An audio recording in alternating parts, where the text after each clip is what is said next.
30 ஆண்டு காலம் தலைவர் கலைஞரோடு பணியாற்றிவிட்டு இந்த 2 பெரும் தலைவர்களால் வளர்க்கப்பட்ட மாணவன்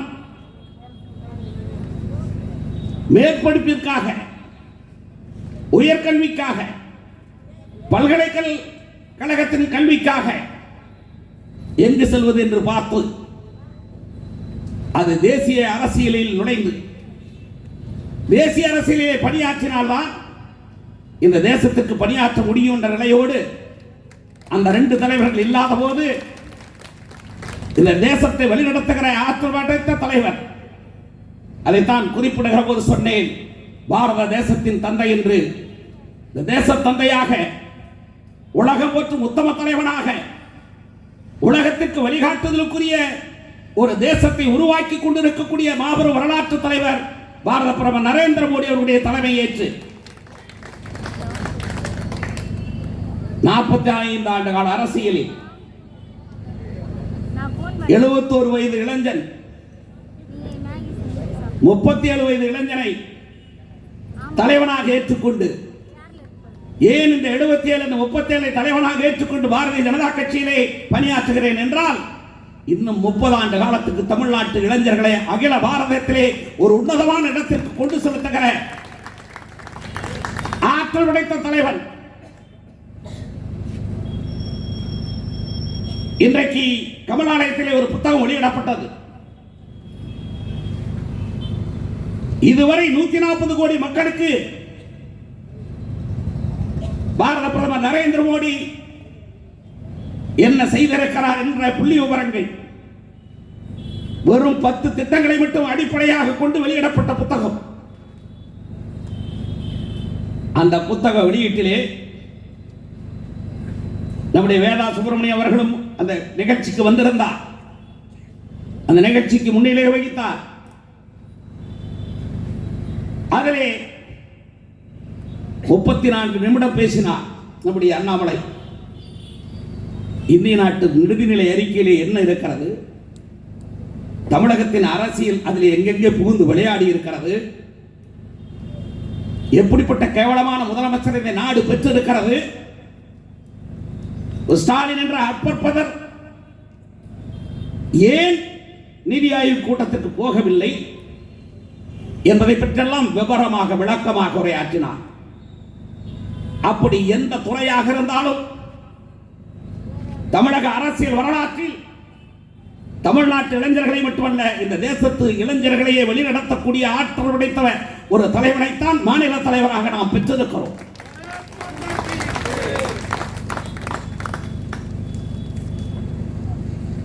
அவருடைய வழிகாட்டுதலை கூறி நடைபெற்ற இந்த நாடாளுமன்ற தேர்தல் 3 பிரச்சனையிலே முதல் பிரச்சனைக்கு முதலில் வருகிறது. அந்த நாடாளுமன்ற தேர்தலில் வெற்றி பெற்ற பாலு இன்னும் நன்றி சொல்லவில்லை. 96 முதல் முறையாக அவர் நாடாளுமன்ற தேர்தலில் இங்கே வெற்றி பெற்றார். நானும் 96 நாடாளுமன்ற தேர்தலில் திருச்செங்கோடு நாடாளுமன்ற தொகுதியில் வெற்றி பெற்றேன். 2 பேரும் ஒன்றாகத்தான் நாடாளுமன்றத்துக்கு சென்றோம். வெற்றி பெற்ற பாலு இதுவரை நன்றி சொல்ல வரவில்லை. அடுத்து வந்த கட்சியும் நன்றி சொல்ல வரவில்லை. 3வது இடத்திலே வந்த பாரதிய ஜனதா கட்சி இன்றைக்கு கூட்டணியிலே இன்றைக்கு களம் கட்ட கட்சி 2 லட்சத்துக்கு மேற்பட்ட வாக்குகளை பெற்று அந்த வாக்காளர்களுக்கு நன்றி தெரிவிப்பதற்காக வந்திருக்கிறோம். அதற்கு மட்டுமல்ல, இந்திய துணைக்கண்டத்து வரலாற்றில் இதுகார நடந்த தேர்தல்களில் ஒரு அரசியல் கட்சி 23 கோடியை 86 லட்சம் வாக்குகளை பெற்ற ஒரு அரசியல் கட்சி பாரதிய ஜனதா கட்சியினுடைய பாரத பிரதமர் நரேந்திர மோடி தலைமையில் இருக்கிற நம்முடைய இயக்கம் தான். இந்த தேர்தலிலே நாம் பெற்றிருக்கிற வாக்கு தேசம் முழுவதும் நாம் 23 கோடி 86 லட்சம் வாக்குகளை பெற்றிருக்கிறோம். இந்த தமிழகத்திலே மட்டும் 81 லட்சம் வாக்குகளை பெற்றிருக்கிறோம். உங்கள் தொகுதியிலே 2 லட்சத்துக்கு மேற்பட்ட வாக்குகளை பெற்றிருக்கிறோம். ஒட்டுமொத்தமாக இந்த தேசத்திற்கு பாரத பிரதமர் நரேந்திர மோடி தான் மீண்டும் பிரதம அமைச்சராக வேண்டும் என்று இந்த நாட்டு மக்கள் வாக்களித்திருக்கிறார்கள். அந்த வாக்களித்த மக்களுக்கு நன்றி சொல்லுவதற்காக வந்திருக்கிறோம். ஏன், எதற்காக? 3வது முறை ஆட்சி பொறுப்பிற்கு வந்திருப்பவர். இது என்ன அதிசயமா? நேரு கூட தான் 3 முறை பிரதம அமைச்சராக இருந்தார் என்று சொல்லுகிறார்கள். நேரு பிரதம அமைச்சராக முதல் முறையாக வந்தபோது எதிரிலே களமாடுவதற்கு ஆள் இல்லை.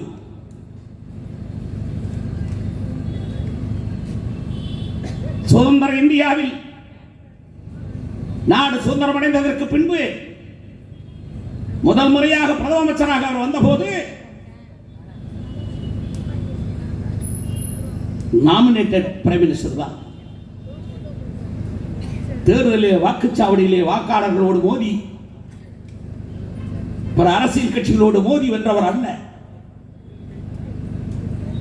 அது மட்டுமல்ல, அவருடைய வரலாற்றை சொல்லுகிற போது பல பேர் சொல்லுவார்கள், உண்மையோ பொய்யோ, அவர் முதல் முறையாக பிரதம அமைச்சராக வருவதற்கு முன்பு அவர் சிறுவனாக இருக்கிற போது படிக்கிற காலத்திலே அவர் பள்ளி விட்டு வெளியே வருகிற போது 4 வாயில்களிலும் 4 கார் நிற்கும். எந்த வாயிலே அவர் வருவார் என்று தெரியாது என்று அவருடைய தந்தை மோதிலால் நேரு 4 கார்களை அனுப்பி வைத்திருப்பார்கள். அப்படி வளர்ந்தவர். அவர் நாட்டுக்கு முதல் முறை பிரதம அமைச்சராக வந்தார். நம்முடைய பாரத பிரதமர் நரேந்திர மோடி அப்படியா?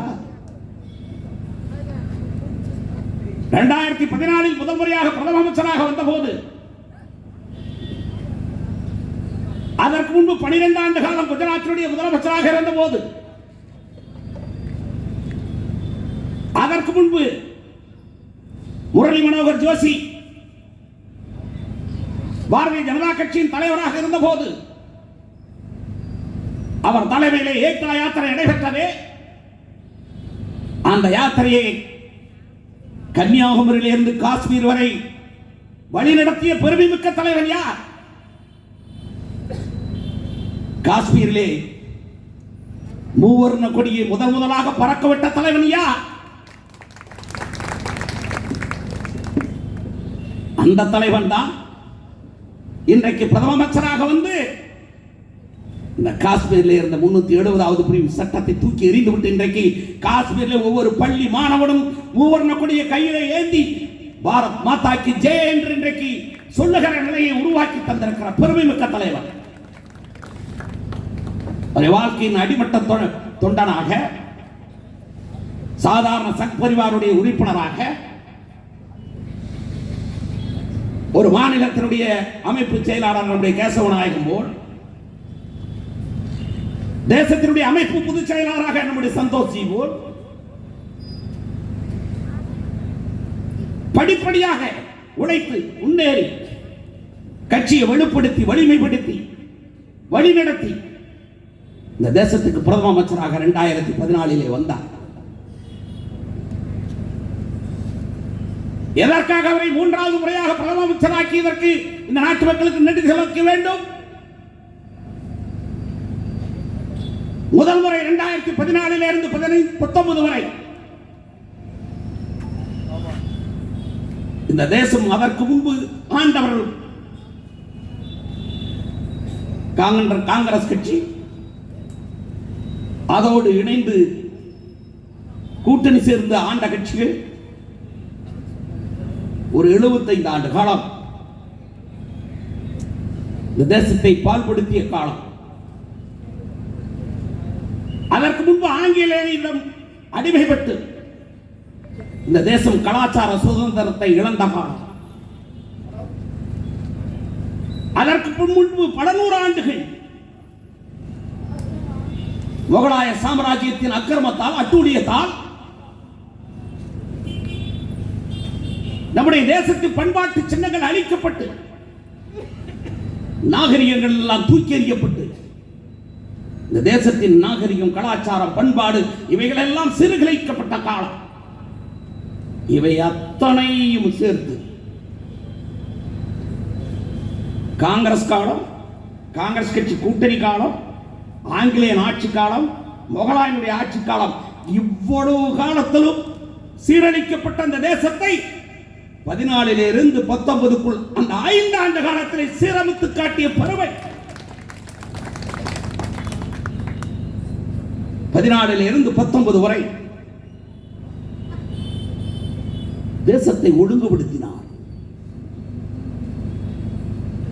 அதிலேதான் 700 ஆண்டு காலமாக போராடி வந்த அயோத்தி ராமருக்கு கோயில் கட்ட முடிந்தது.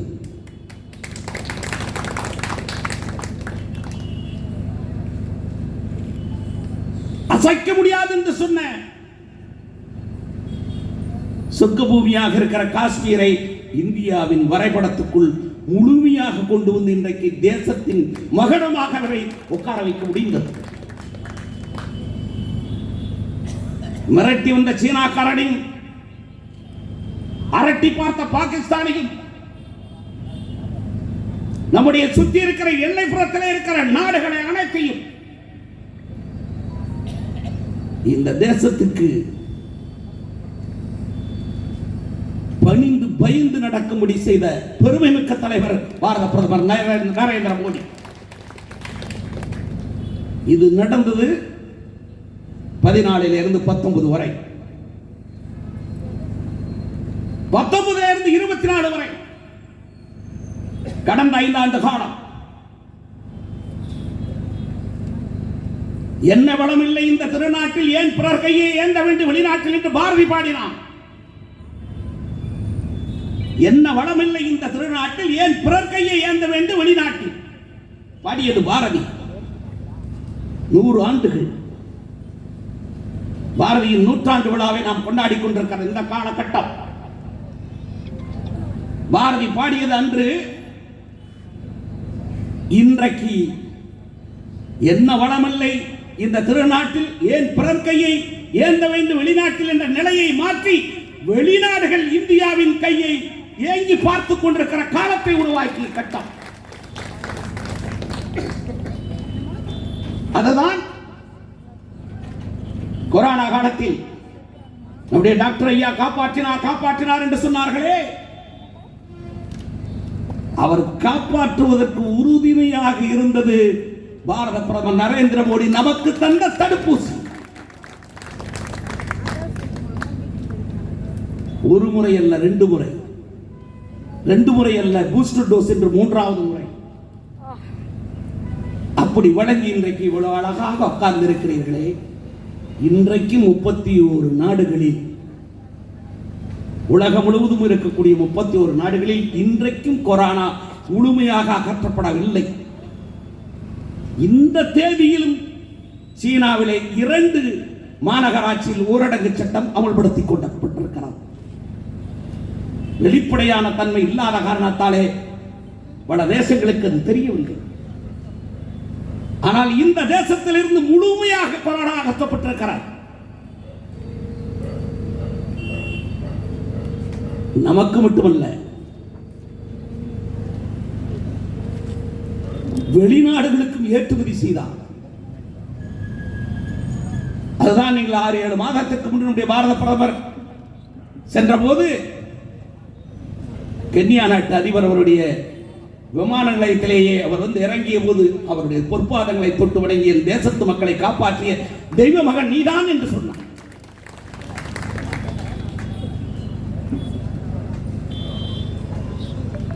அது மட்டுமல்ல, தேசம் முழுவதும் பார்க்கிறீர்களே, இவ்வளவு பெரிய சாலை வசதி, ராணுவ பாதுகாப்பு, உள்நாட்டிலேயே ராணுவ தளவாடங்கள் தயாரிக்கிற நிலை நம்முடைய தேசத்துக்கு மட்டுமல்ல, வெளிநாட்டுகளுக்கும் இன்றைக்கு ராணுவ தளவாடங்களை ஏற்றுமதி செய்வதிலே உலகத்திலே 4வது இடத்திற்கு பாரதம் வந்திருக்கிறது என்றால், தொழில் வளர்ச்சியில், பொருளாதார வளர்ச்சியில், மக்களை பாதுகாக்கின்ற பாதுகாப்பில், உள்நாட்டு பாதுகாப்பில் வெளிநாட்டிலே இருந்த அச்சுறுத்தல்களை அகற்றுதல்,